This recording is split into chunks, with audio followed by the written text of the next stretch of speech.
Today I'm going to show you how you can use a carbon paper to transfer this embroidery design. This is one of my favorite designs that I've ever made, and it is of Rue Galande in Paris, just next to Notre Dame, in case you know where it is, or if you don't know, you will have to go there now. It's absolutely beautiful. And you can see that especially on the finished embroidery version. So if you just go to the link below this video right now, you can download this pattern for free so that you can follow along in this video and transfer it over to the fabric and get started stitching. If you worry about the embroidery part, we explain all of that in the pattern. You need a fabric, and here I've got a cotton canvas. It's a thicker cotton fabric, and I call it a cotton canvas because we've from experience realized that it's called a bit different in different countries. It can be a Panama cotton, it can be a thicker Kona cotton, it can be, you know, a cotton for furnitures essentially. So we call it a cotton canvas, and we know that by checking if there's stretch. There's no stretch. And when you hold your hand underneath, you don't see it, so it means it's non-transparent, and it makes it just a bit more rigid. Because of its thicker properties, you have to have an on-top transfer, which the carbon paper is. So obviously you will also need to have a carbon paper. You have the link, direct link to the carbon paper right below as well. Then you will also need a little piece of scotch. And I'm using a red ink pen. You can take a big pen or just anything, any red pen.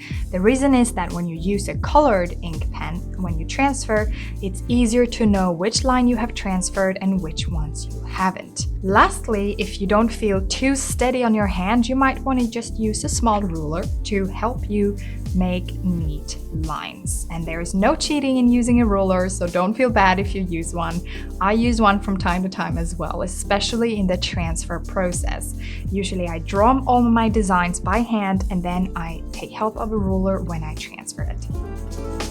I like to cut out my design before I transfer it. So let's do that first.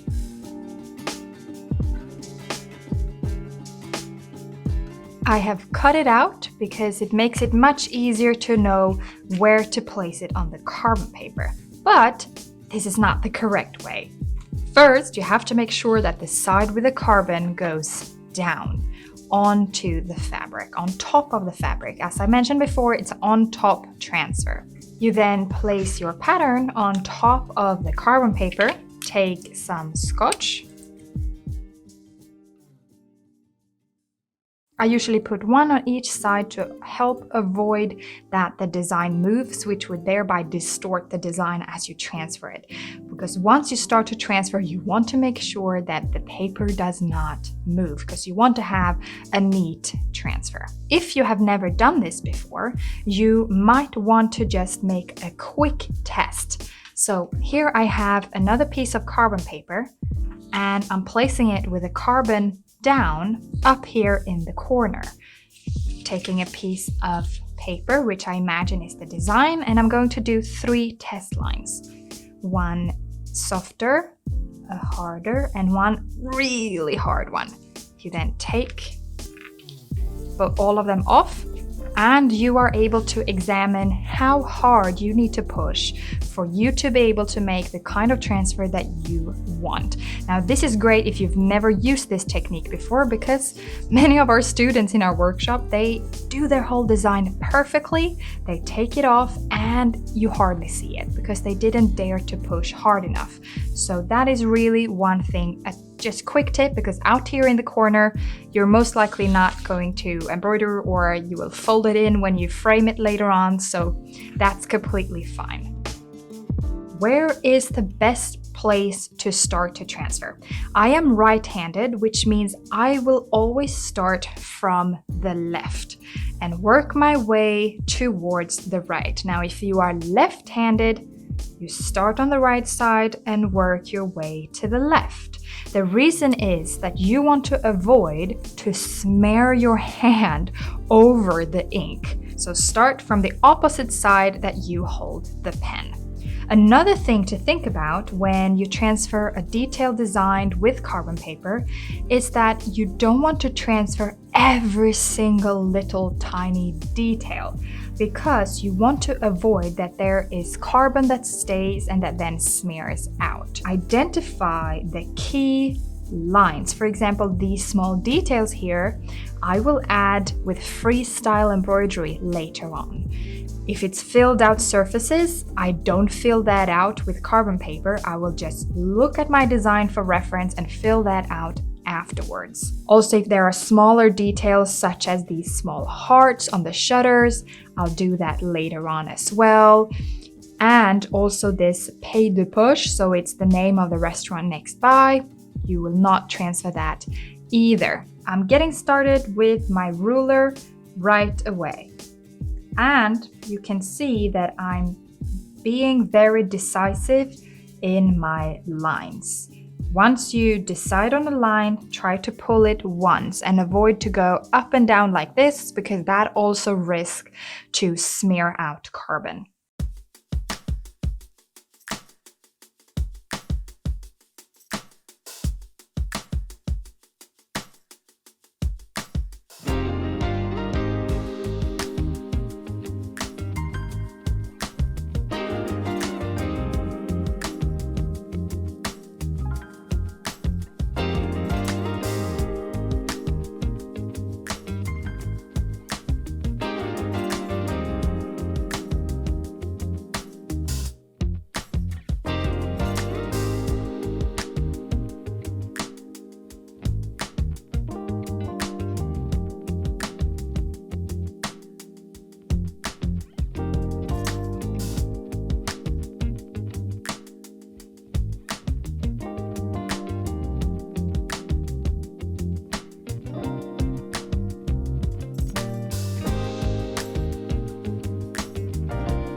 Bum, bum, bum, bum.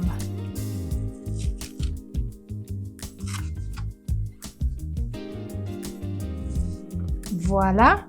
The carbon paper, most fabric carbon papers, you are able to reuse them multiple times. So just be sure to fold with the carbon towards each other when you store it away, and you can take it out and use it again. Let's just quickly have a look at the differences here. You can see how I've transferred all of the main lines. I didn't do all of the small details such as these flowers, because I will add those after. The bushes you can also add after, but the main structures are here.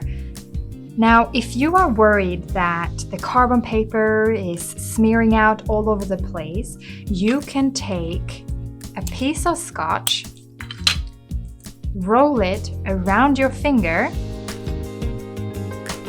and gently put it on the fabric like this, and you will see how the carbon fibers get stuck on the scotch. So this is a very efficient way to take off any additional carbon fibers that might have gotten in the way.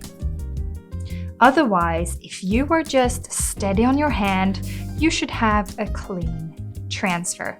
Now the next part is just to put on the hoop that you want, and you are ready to get stitching. Don't forget to go to the link just below this video and download your pattern today. I have showed you how you can transfer it with a carbon paper. As it's an on-top transfer, it allows you to use this thick fabric, which creates just a really nice, fine embroidered artwork that you can hang on your wall afterwards. And for the embroidery details, we indicate on the pattern where to use which technique. So you're all set to go. If you enjoyed this video, be sure to also subscribe, hit that bell button, and join our adventures and the rest of the Charles and Ellen community. It's amazing to see the growing community of hand embroiderers all over the world. Oh, and if you have any questions about anything, don't hesitate to put that in the comments below, or if you just want to say how awesome this video was, of course. Yeah, so thank you so much, and until next time.